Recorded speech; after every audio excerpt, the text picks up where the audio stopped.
1 फरवरी आने वाला है और अब देशवासियों की नजरें इस दिन पर टिकी हुई है क्योंकि इस दिन देश के बजट का पिटारा खुलेगा।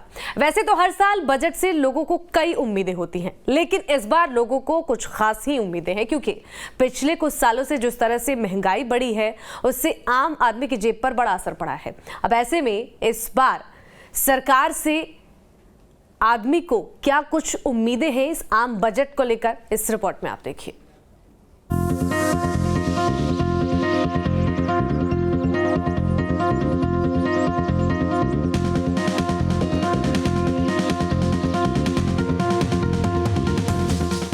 देश का बजट यानी लोगों के लिए उम्मीदों की किरण। हर साल फरवरी आते ही लोगों की नजर देश के बजट पर आकर अटक जाती है।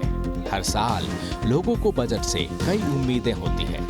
बजट मतलब देश के आने वाले साल का भविष्य। बजट से ही तय होती है देश की एक साल की रूपरेखा। और एक बार फिर बजट का समय नजदीक आ गया है, मतलब अब लोगों की उम्मीदों पर खरा उतरने की सरकार की बारी है। बता दें कि 1 फरवरी को देश का बजट पेश होने वाला है, जिस पर पूरे देश की निगाहें हैं और सभी लोगों को सरकार से बड़ी उम्मीदें हैं, क्योंकि पिछले कुछ सालों से जिस तरह बेतहाशा महंगाई बढ़ी है उससे समाज के सभी तबकों की परेशानी बढ़ गई है। अब ऐसे में लोगों की उम्मीद यही है कि सरकार अब उनकी पीड़ा समझे और इस बजट में कुछ राहत दे। अब ये तो निर्भर सरकार पर करता है कि लोगों की उम्मीदों पर सरकार कितनी खरी उतरती है। अब ये जान लीजिए कि बजट में क्या कुछ खास हो सकता है। प्राइवेट कर्मचारियों के लिए बढ़ सकती है एनपीएस। नए डिजिटल कानून ला सकती है सरकार। मध्यम वर्ग के लोगों को लाभ मिलने की उम्मीद है। आयकर के स्लैब में हो सकता है बदलाव। आयुष्मान योजना का दायरा बढ़ सकता है। कृषि लोन का लक्ष्य बढ़ सकता है। आत्मनिर्भर भारत की दिशा में सरकार बड़े ऐलान कर सकती है। 1 फरवरी को देश का बजट केंद्रीय वित्त मंत्री निर्मला सीतारमण पेश करने वाली हैं। समाज के सभी तबकों को इस बार के बजट से काफी उम्मीदें हैं। खास तौर पर घर का बजट संभालने वाली महिलाओं को इस बार निर्मला सीतारमण से कुछ ज्यादा ही उम्मीदें हैं, क्योंकि उनका मानना है कि निर्मला सीतारमण वित्त मंत्री होने के साथ एक महिला भी हैं और देश के बजट के साथ साथ उन्हें घर के बजट का भी जरूर पता है और यह भी एहसास है कि आम घरेलू महिलाएं बढ़ती महंगाई से कैसे परेशान होती हैं। लिहाजा हमारी टीम पटना के एक सोसाइटी की अदिति शंकर के घर पहुंची, जहां कई महिलाओं ने बजट को लेकर अपनी परेशानी, उम्मीद और सुझावों को हमारी टीम के साथ साझा किया। उम्मीद तो है हमारे गृह मंत्री से, क्योंकि वो भी महिला है ना। सीतारमण जी से बहुत ज़्यादा उम्मीद है। एक्चुअली बजट इधर इतना गड़बड़ा गया है घर का, जब देखिए तो पेट्रोल के दाम बढ़ने के कारण हर चीज़ों का दाम बढ़ गया है।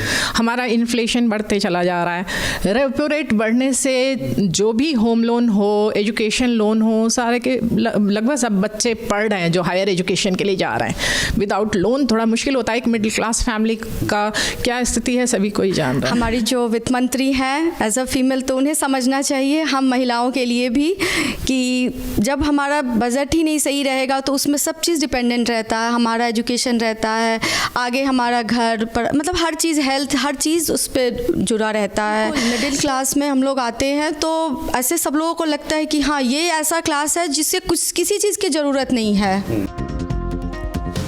तो आपने सुना कि महिलाओं को क्या परेशानी है और घर का बजट संभालना उनके लिए कितना मुश्किल साबित हो रहा है। हालांकि महिलाओं का यह कहना भी है कि गवर्नमेंट अच्छा काम कर रही है, लेकिन बढ़ती महंगाई से आम लोगों को निजात दिलवाना सरकार की पहली प्राथमिकता होनी चाहिए। फिलहाल लोग सरकार के काम से तो खुश हैं, लेकिन बढ़ती महंगाई ने लोगों की कमर तोड़ दी है। जहां सरकार के कामों के लोग तारीफ कर रहे हैं, वहीं सरकार से महंगाई पर लगाम लगाने की गुहार लगा रहे हैं।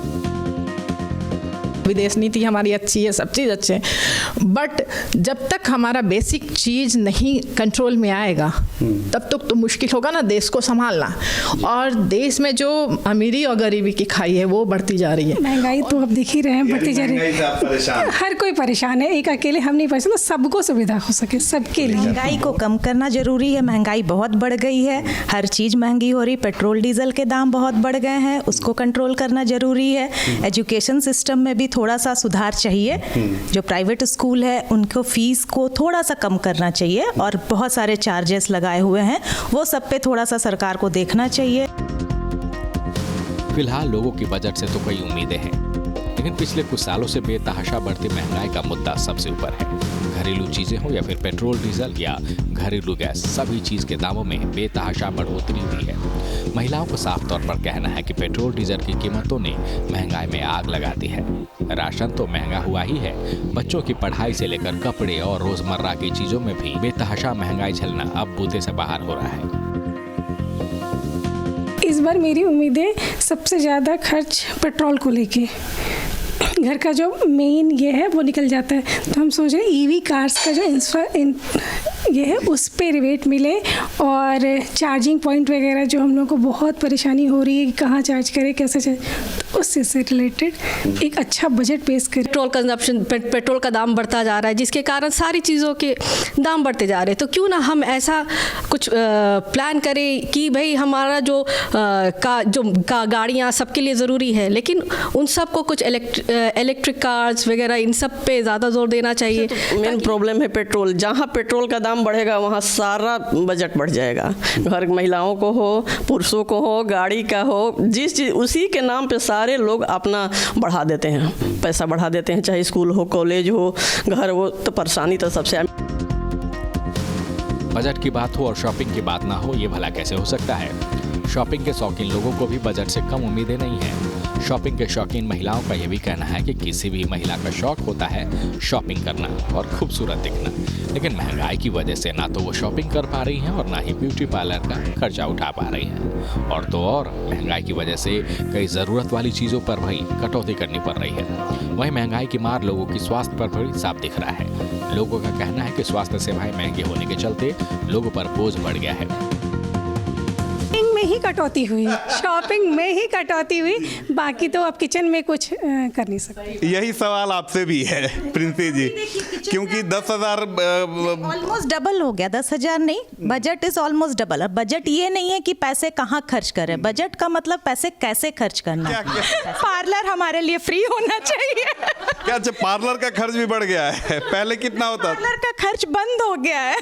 बिल्कुल, हर चीज़ के लिए अब आपको सोचना पड़ता है कि हाँ ये मैं करूँ या ना करूँ। अब जैसे फ्रीक्वेंटली हम लोग हफ्ते में पहले 1-2 बार चले जाया करते थे भाई कि हाँ इधर जाओ खाने, थोड़ा सा बच्चों की आउटिंग हो जाएगी, उनको भी अच्छा लगता है।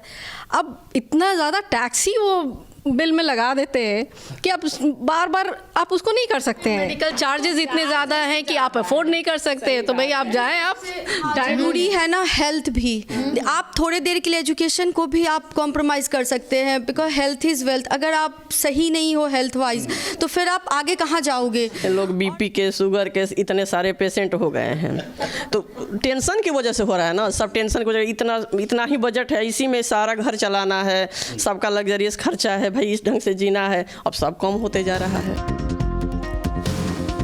साल 2024 में लोकसभा का चुनाव भी है, जिसके चलते जनता को बजट में राहत की उम्मीदें जरूर है। लोगों को इस बात की उम्मीद भी है कि सरकार इस बार की बजट में लोगों को राहत जरूर देगी और महंगाई पर लगाम लगाने के लिए भी सरकार से प्रभावी कदम उठाने की उम्मीद है।